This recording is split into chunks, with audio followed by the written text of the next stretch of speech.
The wind calls names in the Mist of Van Ling. My name is Nyima, an orphan girl living in Van Ling, a tiny village nestled deep in the mountains of Tibet, near the border with Nepal and China. Here, we live isolated from the outside world. No electricity, no phone signals, and fog envelops everything year-round, like a perpetual veil hiding us from reality. I've been here since I was little. After my parents died in an avalanche 15 years ago, Van Ling has only a few dozen households, surviving on herding mountain goats and growing barley on terraced fields clinging to the steep slopes. Life is simple but harsh. Every day, I wake at dawn, before the sun pierces the thick fog, and head out to pasture the goats. Those shaggy creatures are nimble on the rocky terrain, leaping over boulders, and I have to keep a close eye to prevent them from wandering into abysses. Then I return to my humble thatched hut, roofed with dried grass, and cook meals over an open fire using dry firewood gathered from the forest. Nothing extraordinary, just repetitive days, peaceful to the point of boredom. I like jotting down village happenings as a way to pass time and preserve memories. My old notebooks are filled with tales of brutal weather, newborns' cries echoing through the mist, or lost goats that the whole village searches for. I never imagined those notes would become testimony to the horror that engulfed our village. Perhaps the only remnant to tell of Van Ling.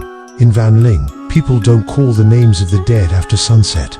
They say if the night wind echoes that name back, the cold one will follow it up the mountain and never return. It is an ancient saying I heard as a child from my grandmother before she passed from old age. She claimed it dated back to our ancestors, when wronged spirits wandered in the mountain winds, luring the living to join them in eternal loneliness. I always dismissed it as superstition, a scare tactic to keep kids from playing outside at night, where the fog could swallow everything in an instant. We live amid majestic mountains, with snow-capped peaks year-round, and winds howling like the wails of thousands of souls. But now, as I sit writing these lines in my dim hut, with a flickering candle illuminating yellowed pages, I realize that saying wasn't a joke. It was a warning, and we ignored it foolishly, leading to endless nights of haunting that no one in the village could forget. It all started ordinarily, like any other day in Van Ling. It was early winter, when snow began falling lightly, blanketing the dirt paths in a thin white layer. I remember that day clearly, because I noted it. December 10th, first snow. Goats birthed 2 kids. Lamo, preparing for wedding. Tenzin Lamo was my neighbor, her hut just a few steps away across the rocky path. Lamo was 19. Beautiful with long black hair, often tied neatly with homemade rope, and eyes sparkling like stars on the mountain night sky. She was the youngest daughter of the elderly Tenzins, so poor they scraped by with a few goats and barley on barren land. In Van Ling, that's normal for women like us. We have no say in our fates. From childhood, I've seen countless girls forced into marriage before 16, thrust into lives with older, rough, violent men. They're traded for goats, barley, or just to lighten the family's burden. Lamo was no different. She was married off to Dorj, a burly but crude man who drank homemade barley beer excessively. Dorj was 15 years her senior, notorious for whipping his livestock and, now his wife. He lived alone in a slightly larger hut, a few hundred meters from the village center, often quarreling with neighbors over trivialities like water from the stream. Lamo and I were close since childhood. We'd herd goats on high pastures, sharing dreams that in Van Ling were mere fantasies. Lamo dreamed of a different life, learning to read, escaping the fog and winds. I dreamed of leaving the village, but we both knew it was impossible. Nyima, what do you think will happen if I have to marry Dorj? She asked me once, voice trembling. Days before the wedding, I could only console. You're strong, Lamo. It'll be okay. But deep down, I knew it wouldn't. Women here die young from childbirth, illness, or husbands' beatings. That's our tragedy. The women of the highlands, bound by customs and poverty. Their wedding was on December 15th, a frigid winter day. Snow fell heavily, winds howling through mountain crevices like wolf howls. The village held a simple ceremony, with prayer bells echoing from the small temple on the hill, the only temple in Van Ling, where Lama Sanju resided. He was the old monk, with a long white beard and deep-set eyes, always clutching wooden prayer beads and chanting. He officiated, ringing a brass bell, murmuring blessings for the couple. Lama wore a traditional red dress embroidered with lucky patterns, but her face was pale, eyes red from silent tears the night before. I stood at the crowd's edge, thinking, poor Lamo, she deserves better. Why doesn't the village change? Dorj grinned widely, slapping friends' backs, as if he'd won a big hunt. He wore a goat fur coat, flask in hand, drinking throughout.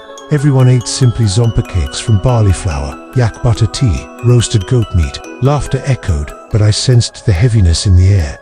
After the wedding, the village fell silent. Only winds whistled through thatched huts, and fog thickened, as if concealing impending secrets. The next morning, December 16th, I woke early for goat herding. On the way, I stopped by Lamos to greet her, as neighbors do, but the door was shut tight. No smoke from the chimney. I knocked lightly, calling Lamo, "You up?" "It's Nyima," no answer. Thinking they were still asleep after the wedding night, I left without much thought. By afternoon, returning from pastures, rumors spread like mountain winds. Dorj ran through the village, face ashen, yelling his wife was missing. "Lamo's gone. She's not home. Has anyone seen her?" He told everyone, voice unusually shaky for such a brute. Last night, drunk, he beat Lamo for crying too much, refusing him. He struck hard with a wooden stick to her head. She fell, blood pooling from the wound. Dorj passed out drunk, unaware. Morning came. Her body was gone. Only a blood trail from the floor to the window, then up the mountain, vanishing in thick fog and snow. The village buzzed immediately. People gathered outside Dorj's, whispering. Elderly women shook heads. Children hid behind parents. Men gripped sticks like for a hunt. Lama Sanji was summoned. He entered, inspecting blood dried on the floor. Window wide open with odd footprints, not normal human, slightly reversed, like a beast's. He shook his head, murmuring to elders, "This is a sign of a wronged spirit. We must perform the Wind Soul Woman ritual immediately." I lingered at the crowd's edge, overhearing. In Van Ling, we have the Fong Hun New Customan, ancient rite for women who die unjustly. Their bodies aren't buried in earth like others, but placed in the Windstone Cave, a high cliff cavern where winds howl endlessly like laments. The wind carries the soul away, aiding transcendence to eternal peaks. If ignored, the spirit lingers, resentment building, becoming a wind soul ghost, a spectral entity, wandering winds, avenging those who wronged them. But villagers refused. They feared scandal, rumors spreading beyond. Though Van Ling is isolated, occasional traders from Nepal or China borders visit for barter. The village chief, Old Karma, ordered a cover-up. Keep it quiet. Say Lamo ran away. Couldn't stand her husband. Dorj, shut up, or the village will punish you. Dorj nodded, pale eyes darting as if hiding something. Lama Sanji protested, warning, ignoring the rite would doom the village. But they silenced him.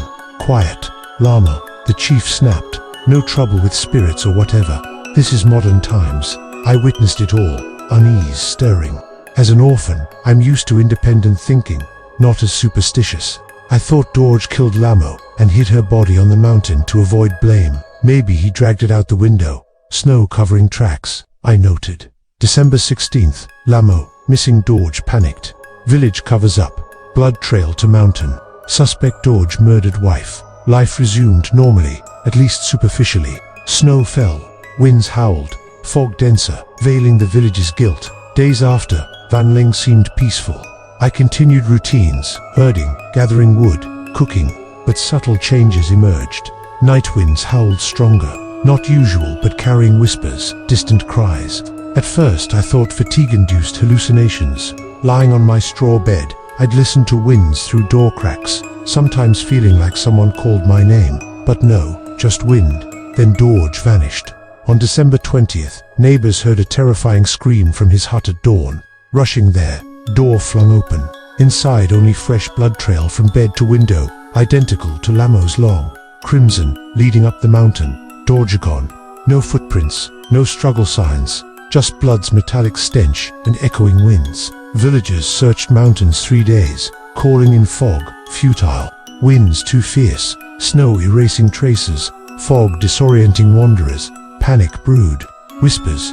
The Wind Soul Woman returns. Lamo's ghost seeks revenge. I smirked inwardly, thinking someone avenging Dorj maybe. Lamo's kin, or village enemy. Noted. December 20th, Dorj gone. Similar blood trail. Village fearful. Ghost rumors. But strange events persisted, eroding my skepticism. First, nocturnal sounds.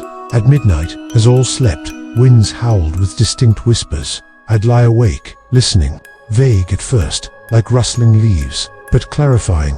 Name calls, soft yet haunting. DORJE DORJE double quotes, a woman's voice, shrill like wind through rock crevices, echoing far, then near. I'd bolt up, heart pounding, outside window, through dense fog, a shadowy figure under faint moonlight on snow. It stood motionless, 10 meters from my hut, skin purple from freezing, like mountain freeze victims, eyes milky white without pupils, glinting under moon, neck tilted as if broken, and feet reversed, heels forward like a wild beast's, not human. I dared not stare long. I'd pulled blankets overhead, try and sleep, limbs icy. Morning, village abuzz with another disappearance. Chief Karma, who ordered the cover-up, his wife's at midnight. He awoke suddenly, muttering, "Lamo calls me. She's calling my name, ... double quotes. Then he opened window, stepped out without coat or shoes, vanishing in fog. Only blood trail from window up mountain, lost in snow. Search futile. Temple bells rang incessantly. Lama Sanjay, chanting all day. But village air, heavy like a boulder. I noted details to stay calm amid panic. December 25th, chief gone. Call at 3 a.m. Figure outside. Purple skin, white eyes, reversed feet. Everyone scared. Doors shut early. Fear spread like plague from then. Doors bolted at dusk. No venturing after sunset. Children wailed at wind howls. Adults whispered prayers. Bells echoed non-stop, but seemingly useless. Lama Sanji urged confessing and late rite for Lamo, but too late. Her body gone, perhaps wine taken or dorj hidden. Spirit now wind soul, ghost. He told me privately at temple for incense. Nyima, you're sensible. Lamo's spirit doesn't just avenge, it wants remembrance. ... Collective guilt. Village hid, denied her transcendence. For shame, girls like Lamo, like you, treated as objects. That's Highland women's tragedy. His words made me ponder. Was the ghost not just killing, but forcing truth out? Tension escalated daily. Every night, exactly 3 a.m. when spirits near Earth, most calls rang, naming individuals, starting with direct cover-up culprits. Karma, ... SANGYE, ...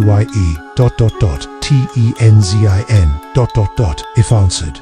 Even sleep mumbled. They'd rise, open window, walk out entranced. Morning, only blood trails and voids. I saw the figure often, on high cliffs under white snow. White eyes staring through fog, purple skin, broken neck tilted, reversed feet, making it glide, not walk. It didn't rush to kill, but waited, haunted, driving madness from fear. Village thinned. Some fled downhill, but fog blocked paths. Winds misled. Many never returned. I was among few left orphan, not directly guilty, but knew all. I noted everything in notebooks, hoping outsiders find and understand. Then the twist, realizing truth deeper. One night, call, Nyima, ... NYIMA, ... double quotes, shrill, window close. I startled, but silent. Instead, I yelled in dark hut, Lamo died unjustly. Dorj beat her to death on wedding night. Village hid, no wind soul, right? We're guilty. Winds hushed abruptly, as if spirit heard. Morning, few remained, eyeing me like madwoman, but figure absent that night. The last survivor isn't strongest, but one daring to admit faults. But now, penning final lines, winds howl outside window, fog thicker, whispers return, clearer than ever. The wind just called my name.